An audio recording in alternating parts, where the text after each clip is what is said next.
கர்த்தருடைய பரிசுத்த நாமத்திற்கு மகிமை உண்டாவதாக. எண்ணாம புஸ்தகம் 22ஆம் அதிகாரம் 31ஆம் வசனத்தை வாசிக்கிறேன். அப்பொழுது கர்த்தர் பிலேயாமின் கண்களை திறந்தார். வழியிலே நின்று உருவின பட்டயத்தை தம்முடைய கையிலே பிடித்திருக்கிற கர்த்தருடைய தூதனை அவன் கண்டு தலை குனிந்து முகங்குப்புற விழுந்து பணிந்தான். கர்த்தருடைய தூதனானவர் அவனை நோக்கி, நீ உன் கழுதையை இதனோட 3 தரம் அடித்ததென்ன? உன் வழிகள் எனக்கு மாறுபட்டிருந்ததினால் நான் உனக்கு எதிரிடையாக புறப்பட்டு வந்தேன். கழுதை என்னை கண்டு இந்த 3 நேரம் எனக்கு விலகாமல் இருந்திருந்ததானால் இப்பொழுது நான் உன்னை கொன்று போட்டு கழுதையை உயிரோடே வைப்பேன் என்றார். மதுரை மாவட்டம் சோழவந்தான் அருகே இயங்கும் இணைந்த கைகள் பவுண்டேஷன் குடி மற்றும் போதை மறுவாழ்வு மையத்தில் உங்கள் வாழ்க்கையை மாற்றுங்கள்.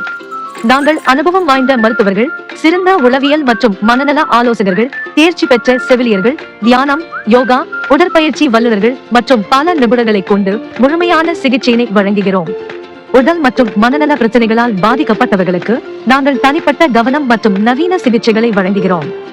எங்கள் மையத்தில் உள்ள வசதிகள்: தனிப்பட்ட படுக்கை, மின்விசிறி, சுத்தமான கழிவறை, 3 வேளை தேநீர், சத்தான உணவு மற்றும் சுத்திகரிக்கப்பட்ட குடிநீர். ஒரு போன் செய்தால் போதும், உங்கள் இல்லம் தேடி வந்து அழைத்து செல்லும் வசதியும் உள்ளது. இப்போதே எங்களை தொடர்பு கொள்ளுங்கள். தொடர்பு எண் 8754771115. இணைந்த கைகள் பவுண்டேஷன், சோழவந்தான் அருகே, மதுரை. அன்புக்குரிய கிறிஸ்துவுக்குள் அருமையானவர்களே, ஒரு விஷயத்தை நாம் இங்கு அறிந்து கொள்ள வேண்டும். இந்த நாளினுடைய இந்த செய்தியினுடைய தலைப்பு, கழுதையை அடிக்காதே. உன்னுடைய குற்றத்திற்காக உன்னை சுமந்து வந்த கழுதையை நீ அடிக்கக்கூடாது. சுருக்கம்: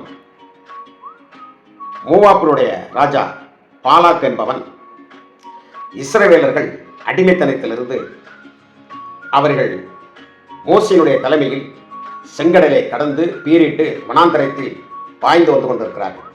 இஸ்ரவேலர்கள் செங்கடலை மோசேயினுடைய தலைமையில் விழுந்து வனாந்தரத்தில் பாய்ந்து வந்து கொண்டிருக்கிறார்கள். அவர்கள் கானானை நோக்கி வந்து கொண்டிருந்த பொழுது அநேக சின்ன சின்ன குட்டி குட்டி ஊராக, தேசங்களாக, குலதெய்வ வழிபாடுகளாக அங்கே இருந்து கொண்டிருந்தது. அப்படி இருந்து கொண்ட அந்த பகுதியிலே ஒரு சிலர் இந்த இஸ்ரவேலுடைய பிரயாணத்தை தடுத்தார்கள். தடுத்தவர்கள் எல்லாம் அவர்கள் வென்றார்கள். இஸ்ரவேலர்கள் நியாயமான முறையில் யாருடைய தண்ணீரையும் குடியாமல், யாருடைய மேய்ச்சல் நிலத்தையும் அதை கை கொள்ளாமல், ஒரு தனித்தவர்களாகவே அவர்கள் கானானை நோக்கி, கர்த்தர் உடன்படிக்கை பண்ணியிருக்கிற தேசத்தை நோக்கி, ஆபிரகாமுக்கு கொடுத்த தேசத்தை நோக்கி, ஈசாக்குக்கு கொடுத்த தேசத்தை நோக்கி, யாக்கோபு என்னும் பெயரில் அழைக்கப்பட போகிறதான அந்த தேசத்தை நோக்கி அங்கே அவர்கள் வந்து கொண்டிருக்கிறார்கள். இதற்கு தடையாய் இருக்கிறவர்கள் அழிக்கப்பட்டு கொண்டே வந்தார்கள் ஜனங்கள். இப்படிப்பட்ட ஒரு சூழ்நிலையில் இந்த இஸ்ரவேலர்கள் எங்கெங்கெல்லாம் யுத்தம் பண்ணினார்களோ அங்கெல்லாம் வெற்றி கண்டார்கள், தோல்வி அடையவில்லை. இப்பொழுது இந்த மோவாபிய தேசத்தின் வழியாக அவர்கள் கடந்து செல்ல வேண்டும். அப்பொழுது இந்த மோவாபியினுடைய அரசன் பாலாக்கு அதற்கு ஒரு பெரிய தடையாக அவன் இருந்தாலும், இந்த இஸ்ரவேலர்களுக்கு காண்டாமிருகத்துக்கொப்ப ஒரு பலன் இருக்கிறது. அவர்களை நாம் தோற்கடிக்க முடியாது. ஆகவே அவர்களை தோற்கடிக்க வேண்டும் என்றால் மந்திர மாயங்கள், பில்லி ஜூனியங்கள், இப்படிப்பட்ட ஒரு காரியத்தினால் செய்ய முடியும் என்று அன்றைக்கு கடவுளுடைய தூதனை போல, கடவுளுடைய வாயை போல மற்றவர்களால் கருதப்பட்டிருந்ததான பிலேயாம் என்பவன், பேயரின் குமாரனாகிய பிலேயாம் என்பவனை அவன் என்ன சொன்னாலும் நடக்கும். இன்றைக்கு மக்கள், அநேக நபர்கள் இந்த உலகத்திலே நாம் பார்க்கிறோம், காவு கொடுக்கிறார்கள், பலவிதமான காரியங்கள் செய்கிறார்கள், பலவிதமான மந்திர தந்திர ஜாலங்களை அவர்கள் பண்ணுகிறார்கள். இதெல்லாம் எதற்காக? தங்களுக்கு எந்த ஆபத்தும் வந்துவிடக்கூடாது, மற்றவர்கள் எப்படி போனாலும், நாசமாக போனாலும் பரவாயில்லை என்று சொல்லி தாங்கள் சுகித்திருப்பதற்காக, மற்றவருடைய வாழ்க்கையுடைய நிம்மதியை கெடுப்பதற்காக, அவருடைய லக்கை நோக்க விடாமல் அதை தடுப்பதற்காக இப்படிப்பட்ட காரியத்தை இன்றைக்கு நிறைய நபர்கள் செய்து கொண்டிருக்கிறார்கள்.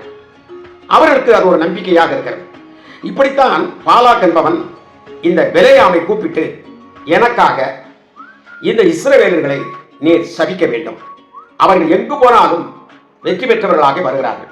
மாடு ஒரு புல்லை மேய்ந்து கொண்டு வருவது போல இவர்கள் எல்லாவற்றையும் அவர்கள் எதிர்ப்பவர்களெல்லாம் அவர்கள் தும்சம் பண்ணி கொண்டு வந்து கொண்டிருக்கிறார்கள். ஆகவே நீர் எங்களுக்கு செய்ய வேண்டியது, இந்த இஸ்ரவேலர்களை சபிக்க வேண்டும், இந்த கூட்டத்தை சபிக்க வேண்டும் என்று இந்த பாலாக்கரசன் பிலேயாமினிடத்தில் சொல்கிறார்.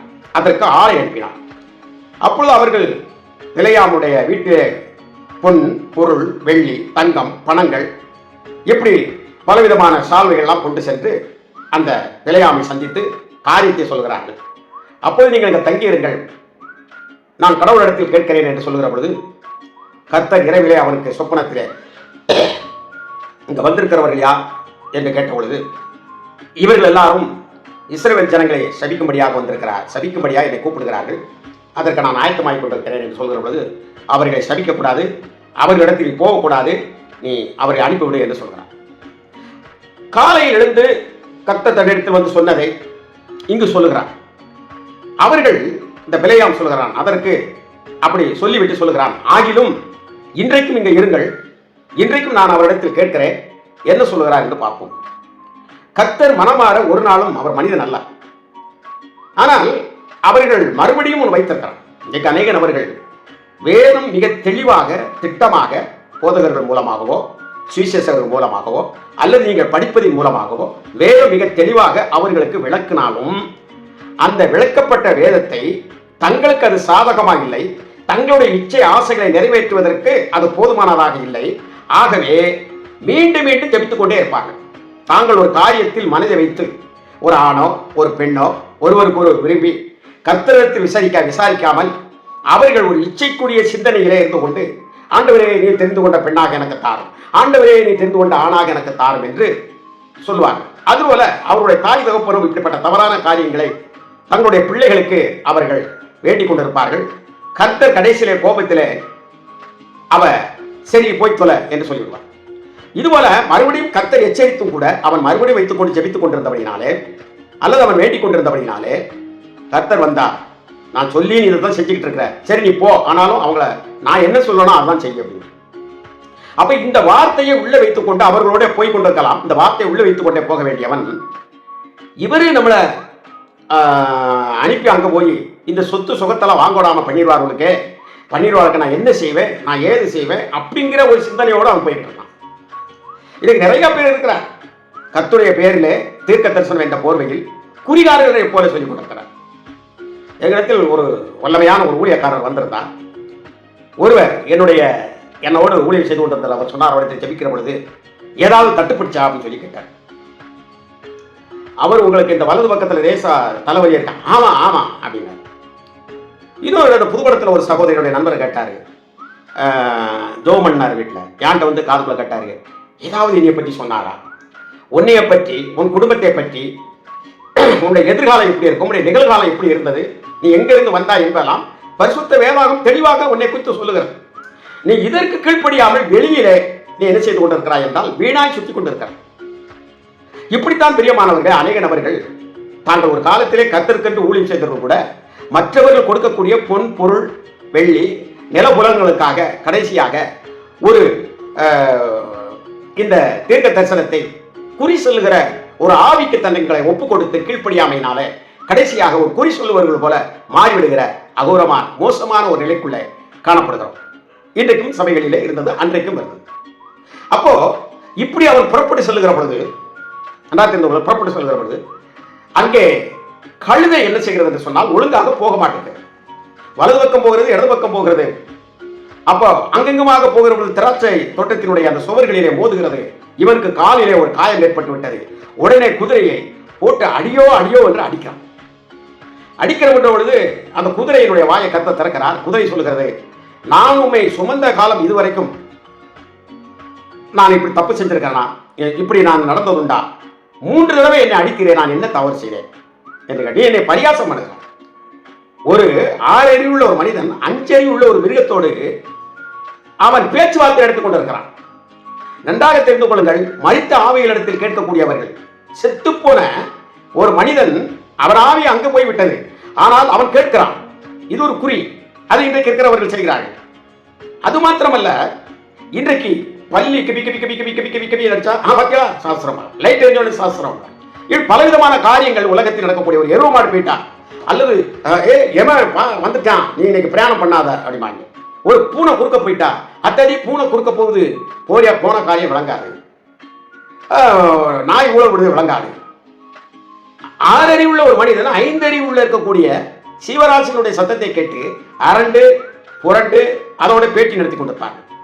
இப்படித்தான் ஒரு கழுதை ஒரு காலம் பேசியதா? இது பேசுகிறதே அப்படியென்றால் என்ன என்று யோசித்திருக்க வேண்டும் அல்லவா?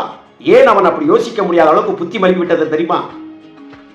இவன் பொருள் மீதும் பொன்னின் மீதும் ஆசைப்பட்டு அதற்காக அவன் பொய் சாட்சி சொல்லக்கூடியவனாக இஸ்ரேல் ஜனங்களை சபிப்பதற்காக மனதிலே வைத்திருந்தபடினாலே கழுதை பேசியும் அவனுக்கு அறிவு வரவில்லை, தெரிந்து கொள்ளவில்லை. இன்னைக்கு உலகத்தில் இருக்கக்கூடிய அநேக நபர்கள் கர்த்தரை அறியாதவர்கள் நம்முடைய குற்றம் குறைவுகளை அவர்கள் சொல்லுகிற பொழுது நாம் கேட்பதில்லை. நம்முடைய குற்றம் அந்த அளவுக்கு இருக்கிறது, ஆனாலும் கூட அதை பற்றி கவலைப்படுவதில்லை. இங்கே அதற்கு பின்பு பிலேயாமுடைய கண்கள் திறக்கப்படுகின்றன. கழுதை அடிக்காத, எதுக்கு அடிச்சிட்டு இருக்க? உன்னுடைய வழி எனக்கு தாறுமாறாக இருக்கிறபடினாலே உனக்கு நான் எதிரடையாக வந்திருக்கிறேன். இந்த கழுதை மட்டும் உன்மேல் நம்முடைய எஜமான் என்று ஒரு விசுவாசத்தை வைக்காமல் இருந்திருந்தால், அது நேரடியாக வந்து கொண்டே இருந்தால் உன்னை ஒரே வெட்டாக வெட்டி போட்டுவிட்டு கழுதையை மாத்திரம் நான் உயிரோடு அனுப்பியிருப்பேன். ஆகவே கழுதையை அடிக்காதே. உன்னுடைய தவறுகளை, உன்னுடைய குற்றங்களை, உன்னுடைய நீ இப்பொழுது என்ன நிலையில் இருக்கிறாய் என்பதை உணர்ந்து கொண்டு நீ மனம் திரும்பப்பா என்று சொல்லி கர்த்தர் சொல்கிறார். கழுதையை அடிக்காது என்று அந்த தேவதூதனான் அவர் சொன்னார். இதுதான் இந்த தலைப்பினுடையது. தொடர்ந்து அவன் இவர் சொன்னதற்கு அவன் கீழ்ப்படிந்தானா என்பதை வருகிற காலங்களில் பார்ப்போம். கர்த்தர் நம்மை ஆசீர்வதிப்பாராக. ஆமென். ஆமென்.